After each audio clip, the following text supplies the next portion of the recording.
En primer lugar, nos parecía interesante conocer la experiencia que en Iparralde, que en el País Vasco francés y en el Pirineo, en el departamento de Pirineos Atlánticos, la experiencia y el trabajo que se hace en el ámbito de las políticas de familia y de infancia. Hoy ya se ha dicho que Francia y también el propio departamento de Pirineos Atlánticos, que para algo son nuestros vecinos, tienen unas tasas de natalidad muchísimo más elevadas de las que tenemos nosotros, y sí nos parecía importante e interesante, teniendo tan cerca una realidad tan distinta desde el punto de vista de las políticas de familia y de natalidad, el poder hacer una presentación general de cuáles son las herramientas básicas de las políticas tanto de familia como de las políticas de infancia en el departamento de Pirineos Atlánticos.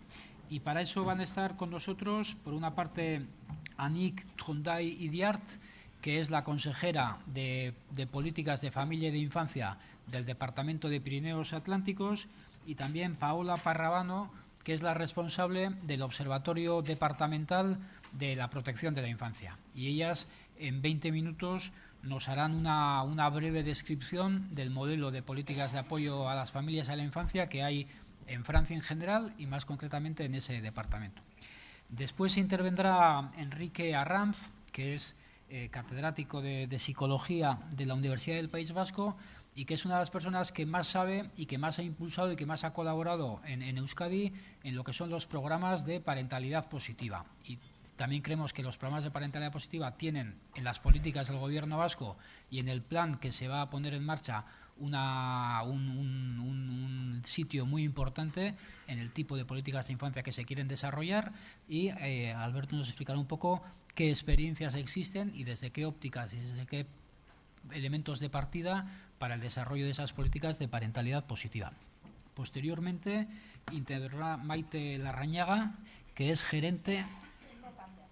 Primero Ander, bien, pues intervendrá Ander Añibarro, que es director de Juventud del Gobierno Vasco, del Departamento de Empleo y Políticas Sociales del Gobierno Vasco, y intervendrá especialmente para hablarnos de los datos y los estudios que en el Gobierno se han hecho en relación a la emancipación de la población juvenil, porque también tenemos claro desde un primer momento que si queremos abordar las cuestiones que tienen que ver con la natalidad, tenemos que abordar en primer lugar las cuestiones que tienen que ver con la emancipación, con la planificación de las políticas juveniles, con el acceso de los jóvenes al mercado de la vivienda y a un mercado laboral más estable. Y pensábamos que hablar de políticas de familia y hablar de natalidad sin hablar de emancipación no tenía ningún sentido.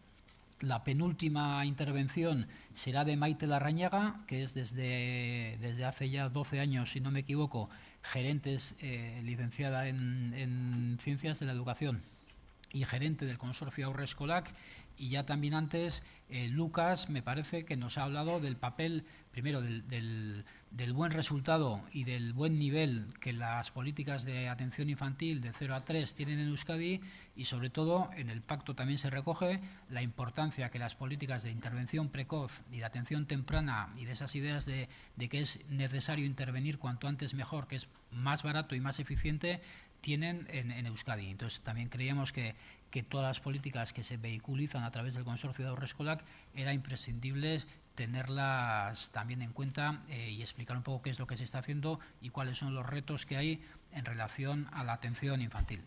Y por último, Loli García. No voy a leer todo su currículum, pero Loli García es en la actualidad responsable del Servicio Municipal de Infancia en el Ayuntamiento de Vitoria. Ha sido muchos años, ha ocupado ese puesto. También ha sido directora del servicio de los servicios sociales del Ayuntamiento de Vitoria, y también fue en su momento directora de familia del Gobierno vasco. Y lo que nos interesaba, o la intervención que le hemos pedido a Loli, se centra sobre todo en el papel de las administraciones locales y en el papel de las ciudades y de los pueblos en la intervención socioeducativa, en la promoción de servicios de apoyo a la infancia y a las familias. Y creo que lo que Loli nos va a contar liga muy bien con lo que Jordi nos ha contado en relación a las redes comunitarias, que solamente pueden ser redes locales, y al papel que los ayuntamientos pueden jugar en la potenciación de servicios de infancia y de familia. Y hemos pensado que el trabajo que se está haciendo en Vitoria con los sucesivos planes de infancia y adolescencia podían ser un referente interesante a ese nivel. Y nada más, yo pediría concreción y atenernos a los 20 minutos que tenemos cada uno de nosotros, y en torno a las 5, 5 y media, pues pasaríamos al debate. Eskerrik asko. Cuando queráis.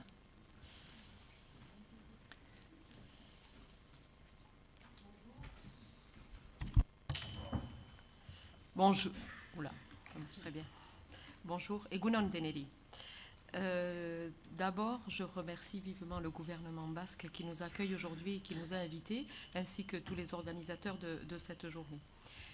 Tout d'abord, par ma présence et notre présence ici avec Paola Paravano, je tiens à remercier vraiment cette invitation, car le département des Pyrénées-Atlantiques, en la présidence de Jean-Jacques Lasserre, tient à affirmer sa volonté de coopération transfrontalière sur différents projets qui nous animent et des échanges qui sont vraiment des deux côtés de la frontière, les frontières étant souvent plus dans la tête que dans les cœurs, comme on le sait. Je suis donc Annick Trondaille, conseillère départementale du canton Montagne Basque, et j'ai également la délégation de l'enfance, famille, prévention. Et l'importance de cette délégation revêt pour moi un caractère très particulier, dans le sens où je suis moi-même psychologue clinicienne, et que l'importance de l'accueil de l'enfant et de la bienveillance autour de ce qui se passe avec les familles et l'accueil de tous les enfants m'est très important. L'État français délègue au département la responsabilité de l'action sociale en général, notamment en termes de protection de l'enfance, et ma collègue Paola Paravano nous l'expliquera dans les détails un petit peu plus tard.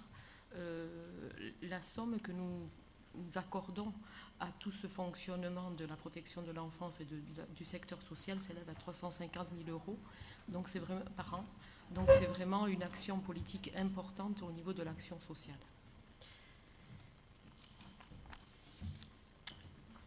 L'action sociale au niveau de la petite enfance. Excusez-moi. Et il faut que tu te... Parce que sinon il y a un problème avec les sons. On n'entend pas du tout. Oui. Okay. Et alors quand vous parlez, Est-ce que ça veut dire que tout ce que j'ai dit jusque-là, vous n'avez rien compris? Jusqu'à Egunon Deneri, ça, vous avez compris? Bon, Rodi, Unchada. Yadani Kunchada.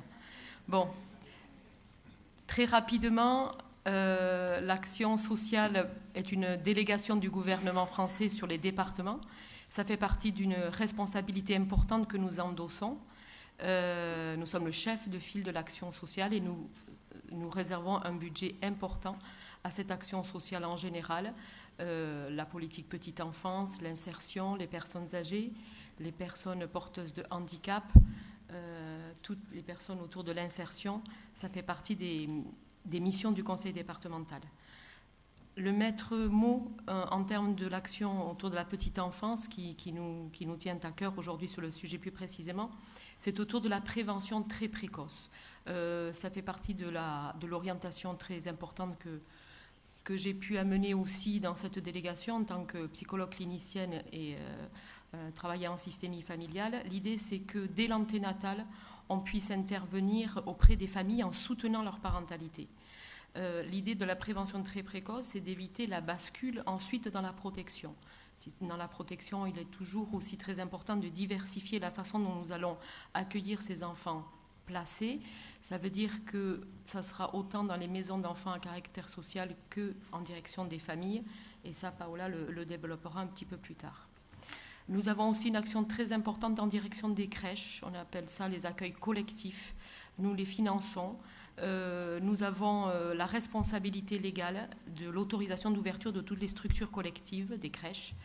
Nous donnons également les agréments aux assistantes maternelles, les nounous.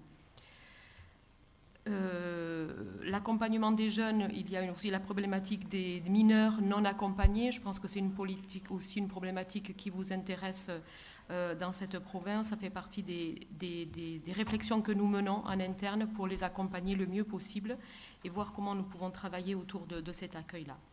Tous les jeunes également qui sont à la frontière du soin, de l'éducatif et du social, ça fait partie des missions qui sont les nôtres et que nous nous employons à développer et à réfléchir. Voilà, de façon très très globale, un petit peu les missions qui sont les nôtres, la façon dont nous travaillons. La caisse d'allocation familiale est une caisse nationale qui donne des financements pour les ouvertures des structures et pour les accompagnements des structures de petite enfance. Et nous en avons la responsabilité juridique et légale. Donc c'est en termes de responsabilité que les choses les plus importantes se passent entre nous et la caisse d'allocation familiale. Et dans le meilleur des cas, c'est un partenariat entre nos deux institutions pour accompagner ces politiques de la petite enfance et des jeunes. Peut-être je donne la parole à Paola Paravano pour qu'elle nous explique un petit peu plus la politique de la famille et on en débattra si besoin. Donc, il m'appartient de vous présenter un peu les politiques de la famille qui sont en France au cœur du système de protection et d'aide sociale. Alors, la famille, la définition de la famille, elle existe par la présence d'enfants indépendamment des formes de conjugalité et de parentalité. Deux objectifs à cette politique familiale. Ça a été un objectif nataliste et c'est également un objectif de redistribution. La caisse d'allocation familiale, la sécurité sociale ont été mis en place en 1945. Le code de l'action sociale et de la famille, pareil, ça date de 1945, avec une volonté nataliste. Et donc, cette volonté nataliste, elle s'est traduite par la mise en place de prestations qui vont venir soutenir et aider la famille. Donc, il faut que je fasse ça. Il existe effectivement en France un rôle décisif de l'État sur la formation de la famille contemporaine, en prenant en charge certaines conséquences de ces nouvelles formes de vie privée. Quand on parle de nouvelles conséquences, les formes de conséquences de vie privée, c'est-à-dire que, par exemple, il y a eu une politique nataliste tant en termes de regroupement des familles en France que l'enfant, par exemple, pour un père, il y a possibilité d'avoir la prise en charge d'enfants qui sont nés soit d'une épouse, soit d'une épouse et d'une concubine. Elle s'est élargie et elle s'est adaptée, cette politique familiale, aux compositions des familles.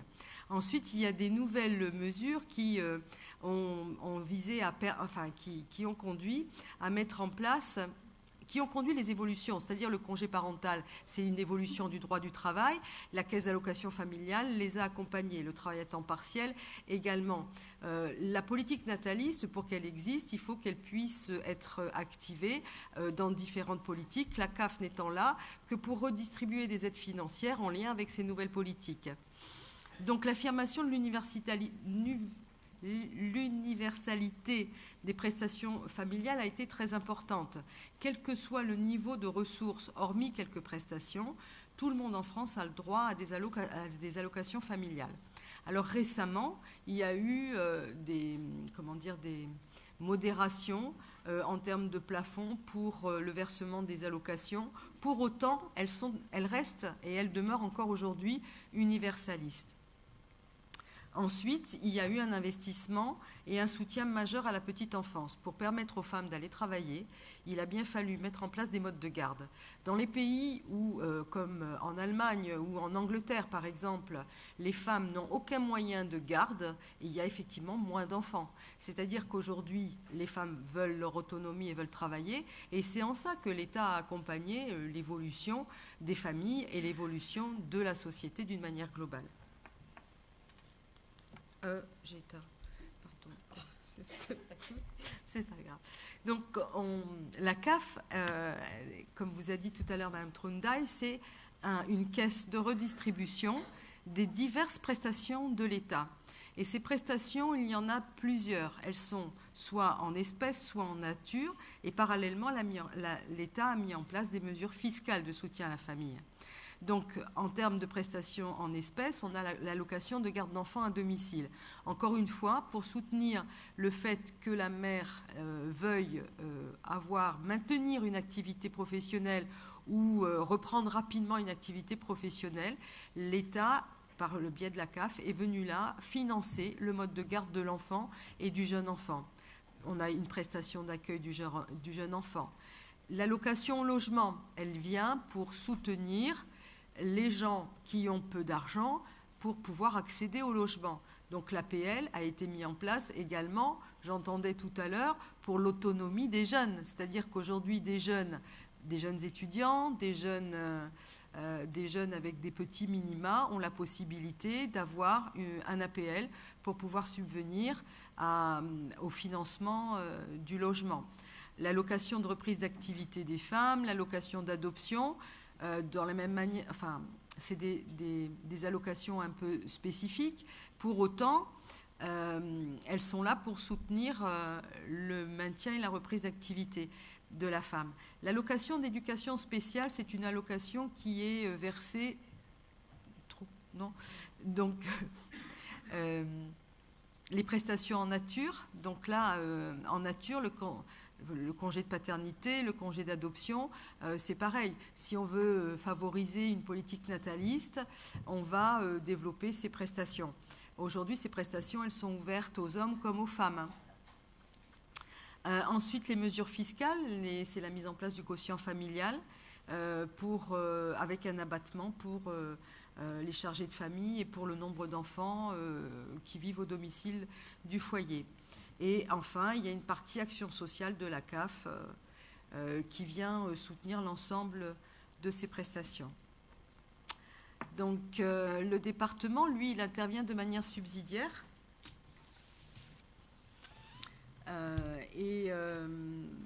C'est des aides financières qui viennent compléter les aides de droit commun qui peuvent être versées. Et de la même manière, elles viennent soutenir l'aide au logement, les gardes d'enfants, mais plus par le biais de certaines mesures spécifiques qui peuvent être des mises en place également d'accueil de famille dans des espaces de médiation familiale. Donc, quelques chiffres sur la petite enfance peut-être. 2,3 millions d'enfants de moins de 3 ans en France, dont la moitié des parents travaillent.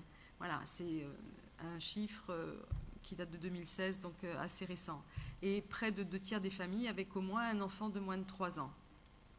Donc le niveau de vie médian des enfants est plus faible que celui des enfants vivant avec 2 adultes. En fait, on a constaté qu'il y a aussi beaucoup d'enfants qui vivent dans des foyers avec un seul parent. C'est des chiffres un petit peu globaux sur la natalité en France.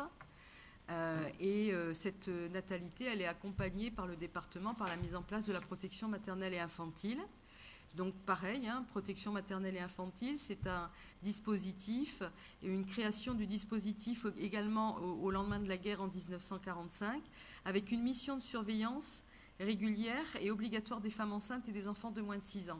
Il y a eu un grand mouvement hygiéniste au lendemain de la guerre de 1945, la PMI y a contribué. Ça a divisé quand même la mortalité infantile par 10 depuis les années 50. Ensuite, cette compétence, elle est reliée au département et la coordination est assurée par un médecin départemental. C'était ça que je voulais pas dire. Donc, les missions de la PMI, j'essaie d'aller un peu rapidement. On est dans favoriser une approche partenariale entre la PMI et l'ASE, sachant que la direction enfance-famille que je représente ici et dont Madame Billard est directrice, elle englobe le service PMI, aide sociale à l'enfance et prévention, protection de l'enfance. Donc, actuellement, la dernière loi de protection de l'enfance a renforcé son rôle, le rôle plutôt d'une observation médicale dans les CRIP, les cellules de recueil d'informations préoccupantes. C'est quelque chose dont je vous parlerai peut-être dans la protection de l'enfance. Donc, cette politique petite enfance, elle vise à accueillir les enfants et les socialiser et à accroître le taux d'activité des femmes tout en soutenant la natalité, à lutter contre la pauvreté infantile et garantir l'égalité des chances dès le plus jeune âge. On assiste à une évolution également des modes d'accueil. Ils sont particulièrement diversifiés et il y a eu également tout un débat pour... Il reste 5 minutes, d'accord. Bon. Bien. Les questions, c'est après, hein? Donc, l'évolution des modes d'accueil de la petite enfance, ça a été comment on arrive à aider les parents à faire en sorte qu'ils puissent faire garder leurs enfants, quel que soit leur mode d'accueil, et continuer leur activité professionnelle.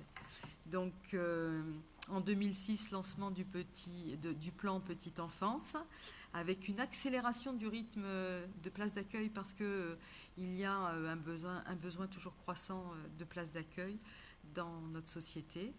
Et quelques mots sur la politique en faveur de la jeunesse, puisque aujourd'hui, si j'ai bien compris, vos jeunes ont du mal à quitter le foyer parental. De la même manière, on a un champ des structures de jeunesse et d'éducation populaire. On a une création des maisons des jeunes, avec des mouvements qui sont venus appuyer ces politiques de la jeunesse. Et on est plutôt passé, là pour le coup, d'une logique universaliste à une politique plus ciblée, en essayant d'aider les jeunes les plus défavorisés, en axant une politique sur les 16-25 ans. Protection de l'enfance, rapidement. Donc pareil, hein, la protection de l'enfance c'est quelque chose, c'est une politique qui s'inscrit dans l'histoire au niveau de la France. Et aujourd'hui, elle est, même si le premier protecteur c'est les parents, si les parents sont défaillants, c'est deux autorités qui sont en charge de protéger les enfants. Le président du conseil départemental, avec l'accord des parents et tout ce qui concerne les actions administratives, et l'autorité judiciaire, dès lors que les parents ne souhaitent pas que les travailleurs sociaux interviennent, avec le procureur de la République et le juge des enfants.